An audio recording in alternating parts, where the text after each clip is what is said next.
Hey, what's up everybody? Welcome back to my garage. Today I'm going to be working on the CRF 150R engine here. First thing we're going to do is measure everything, both the parts that we're reusing, in this case my cylinder, it's got about 33 hours on it, as well as the new parts like our piston, rings, all of that. We want to make sure that our new parts are going to fit with our old parts and we're not hitting any service limits.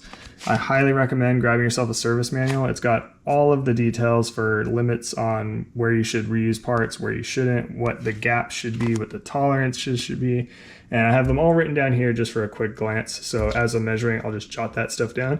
And then I have a nice data sheet for this rebuild in case something goes wrong and I can come back and I can look at maybe I messed something up or missed something, or, you know, when we're measuring it as we tear it apart the next time, we can see how much we lost in some of these areas. I'm not using the most accurate of measuring tools here. I'd love to get some really nice ones, but these get me well within the ballpark of what we're looking for serviceability. I've got both these bore gauges and this caliper set from Amazon. We're going to start out with the cylinder here. We want to make sure that the bore is still round, it's not tapered or oblong in any direction. So we're going to take a few measurements and jot down what we find. So I'm going to go through and I'm going to do the top, middle, and bottom of my cylinder and do it at a few rotations. That way I can tell if there's any taper or if it's out of round.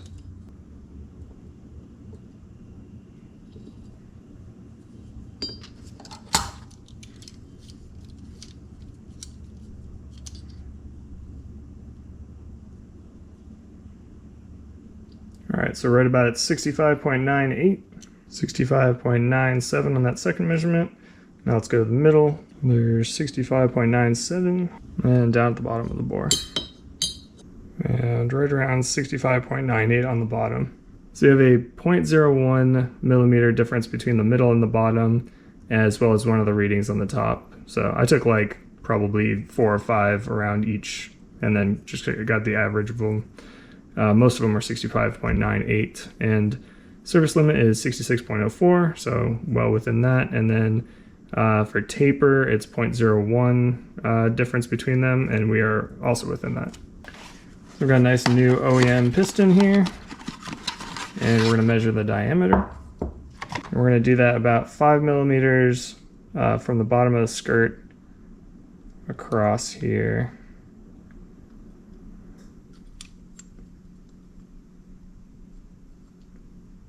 And we're looking at about 65.95. So this is 65.95, which is about a 0.03 mil different distance to the cylinder.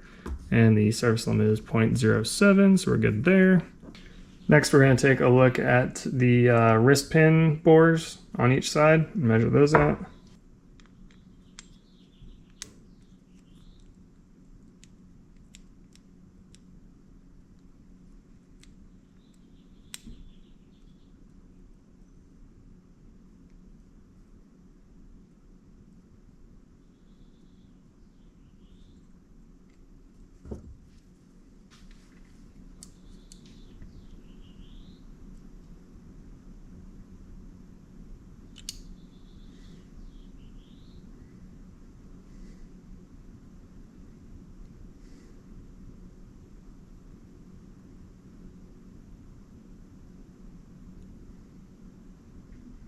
And I'm coming out at about 14.01 to 14 even.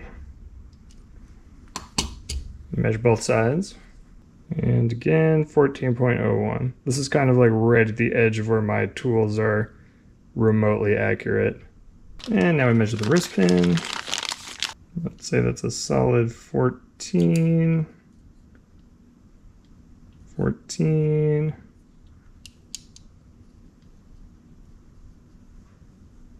And between 13.99 and 14. Service limit is 13.98, so we're good. And that puts us at a piston to pin clearance of 0.01. Service limit is 0.04, so we're good there. Now, ring gaps. Another new set of OEM rings here.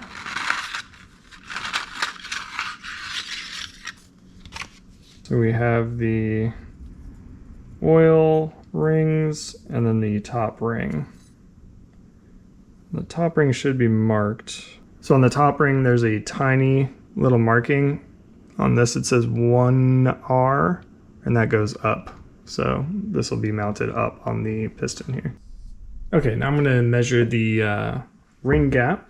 I'm going to start with the top ring here. I'm just going to place it into the cylinder and then push it down with the piston so that it's level.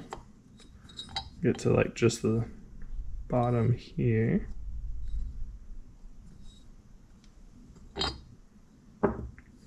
It looks pretty tight. So let's see what that gap is. Got 0.10.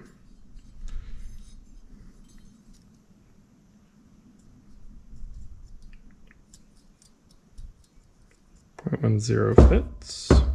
Let's try a 0.18 here.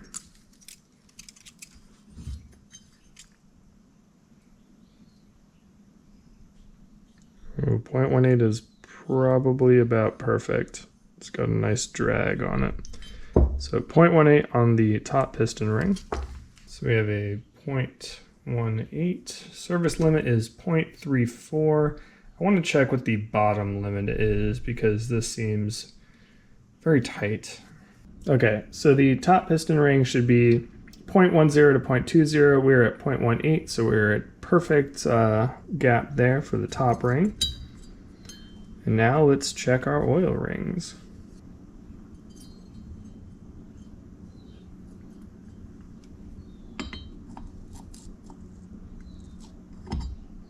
These are a lot harder to push down evenly because they're so thin.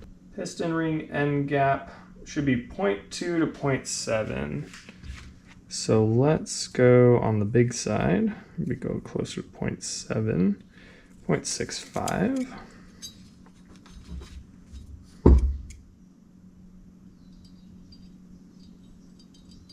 .65 is too big. Between 0.5 and 0.65. About 0.6.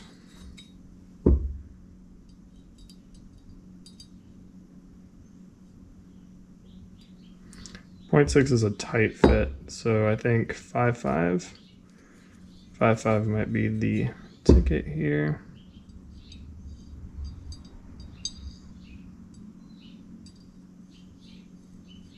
Yeah, it's dragging the ring with it, so 0.55.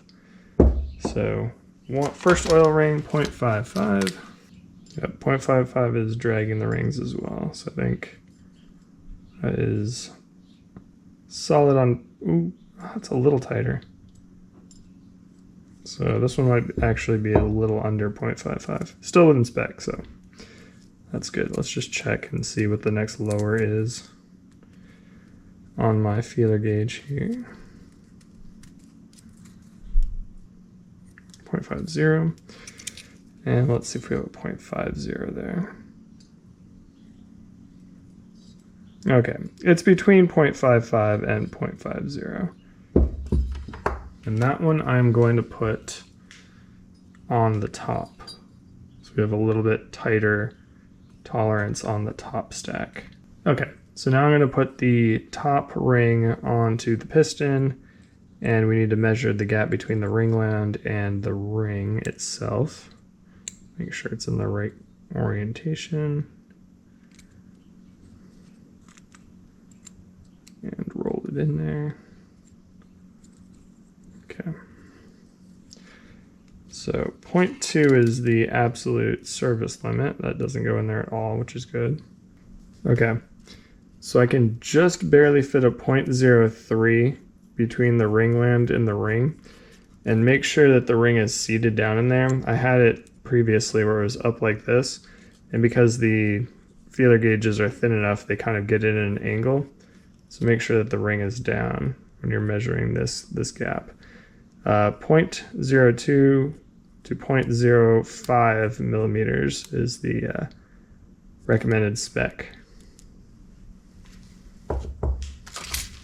All right, finally, the last thing we have to measure until we get to the head is the con rod here. So we need to make sure that this inner diameter is the correct dimension. 1403, 1404, 1405, 1404, 04. Yeah, I think we're right at 1404, which is the service limit. So the next time we do a top end, we're going to need to at least replace the rod. Probably going to do the crank as well, package deal. But that's just within spec. It's right on the service limit. So the wrist pin into the piston is a very tight fit and backed up by our measurements. It's like 0.01 larger on the piston than the ring, or than the pin. And to go with our measurements as well, there is a bit of play in the con rod, which would indicate that that 1404 is pretty accurate. So definitely next time, new rod for sure. All right, so with all our measurements done here, I'm going to throw on our hours, which is 33.7. These are all of our measurements that are going into the engine at 33.7 hours, so that when we pull this bike apart again, probably roughly around the 60-hour mark, when we do another top end, we can check everything, and my guess is we'll be doing a bottom end as well, just based on the con rod. So unfortunately I had to get this engine back together very quickly for a race, and I didn't get a chance to do a very detailed video on the top end assembly. I think what I'll do is I'll wait until I'm doing a full engine rebuild top and bottom and get a very detailed video there like I do with my KX65. But I do have footage of me putting the engine back together, so if you'd like a chill assembly video, let me know down in the comments below. Thanks for hanging out with me in the garage. I'll see you in the next one.